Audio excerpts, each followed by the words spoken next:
Hello guys, welcome back to episode number 2 control systems. So guys, episode number 1లో మనం robotics గురించి మాట్లాడుకుందాం and episode number 2లో మనం కంట్రోల్ సిస్టమ్స్ గురించి మాట్లాడుకుందాం. సో రోబోటిక్స్కి కంటిన్యూయేషన్ ఈ ఎపిసోడ్. ఇఫ్ సపోజ్ మీరు ఎపిసోడ్ నెంబర్ 1 చూడకపోయి ఉంటే కింద డిస్క్రిప్షన్లో లింక్ మెన్షన్ చేస్తున్నాను అండ్ పైన ఐ బటన్లో కూడా లింక్ మెన్షన్ చేస్తున్నాను. ఆ వీడియో చూసి ఈ వీడియో చూడండి for better understanding. So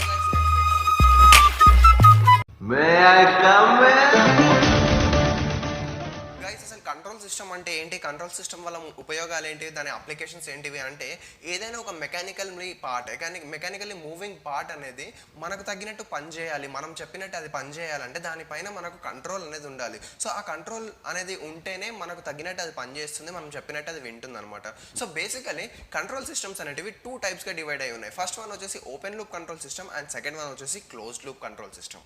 guys, control సిస్టమ్స్లో ఫస్ట్ టాపిక్ వచ్చేసి open loop control system. Open loop control system is also known as independent control system. Independent control system ఎందుకంటామనంటే ఈ కంట్రోల్ సిస్టమ్ అనేది అవుట్పుట్ పైన depend అయ్యి ఉండదు అనమాట. అవుట్పుట్ పైన డిపెండ్ అవ్వకుండా ఏ ఇన్స్ట్రక్షన్స్ అనేది ఎగ్జిక్యూట్ చేస్తూ ఉంటుంది. So that is why we called it as independent control system. And for example, if suppose ఒక డివైస్కి 4 సెట్ ఆఫ్ ఇన్స్ట్రక్షన్స్ ఇచ్చాము. 4 సెట్ ఆఫ్ ఇన్స్ట్రక్షన్స్లో ఫస్ట్ సెకండ్ ఎగ్జిక్యూట్ అయ్యింది అండ్ థర్డ్ వన్ అనేది ఫెయిల్ అయిపోయింది. సో ఈ ఓపెన్ లూప్ కంట్రోల్ సిస్టంలో ఏమవుతుందంటే థర్డ్ వన్ అనేది అట్లనే స్కిప్ అయిపోయి 4th సెట్ ఆఫ్ ఇన్స్ట్రక్షన్కి జంప్ అయిపోతుంది అనమాట.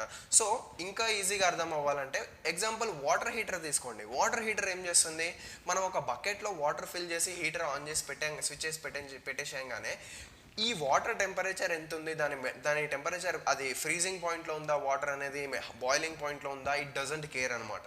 కంటిన్యూస్గా హీట్ అనేది ట్రాన్స్ఫర్ చేస్తూ ఉంటుంది వాటర్కి. అది వాటర్ బాయిల్ అయిపోయినా ఇది పట్టించుకోదు, ఏం జరిగినా పట్టించుకోదు అనమాట. సో ఇది ఓపెన్ లూప్ కంట్రోల్ సిస్టమ్. ఇందులో మనకు బేసిక్గా ఏముంటుందంటే ఒక ఇన్పుట్ ఉంటుంది, కంట్రోలర్ ఉంటుంది అండ్ కంట్రోల్డ్ అవుట్పుట్ ఉంటుంది. That's it. ఏం ఫీడ్బ్యాక్ నెట్వర్క్ అనేది ఇందులో ఉండదు అనమాట. గైస్, సెకండ్ టాపిక్ వచ్చేసి closed loop control system. Closed loop control system is also called as dependent control system. Dependent control system ఎందుకు అంటున్నామంటే ఈ కంట్రోల్ సిస్టమ్ అనేది అవుట్పుట్ పైన వేరీ అవుతుంది. అవుట్పుట్ పైన వేరీ అయ్యి ఇన్పుట్ని అనేది యాంప్లిఫై చేస్తుంది అనమాట. సో బేసికలీ ఏమవుతుందంటే ఇంతకుముందు ఎగ్జాంపులే ఒక సెట్ ఆఫ్ డివైస్కి 4 సెట్ ఆఫ్ ఇన్స్ట్రక్షన్స్ ఇచ్చేటప్పుడు ఫస్ట్ అండ్ సెకండ్ ఎగ్జిక్యూట్ అయింది, థర్డ్ వన్ అనేది ఫెయిల్ అయిపోయింది అన్నాం కదా. సో ఈ క్లోజ్ లూప్ కంట్రోల్ సిస్టమ్ ఏం చేస్తుందంటే థర్డ్ వన్ ఎగ్జిక్యూట్ అవ్వనప్పుడు ఇన్పుట్కి ఆపుతుంది అనమాట. భయ్యా ఆగు, third set of instruction execute అవ్వలేదు, నువ్వు ఆగు, third set of instruction execute అయినాకనే నువ్వు రావాలి అని చెప్పేసి ఇన్పుట్ని కంట్రోల్ చేస్తుంది అనమాట. ఇన్పుట్ని యాంప్లిఫై చేస్తుంది అనమాట.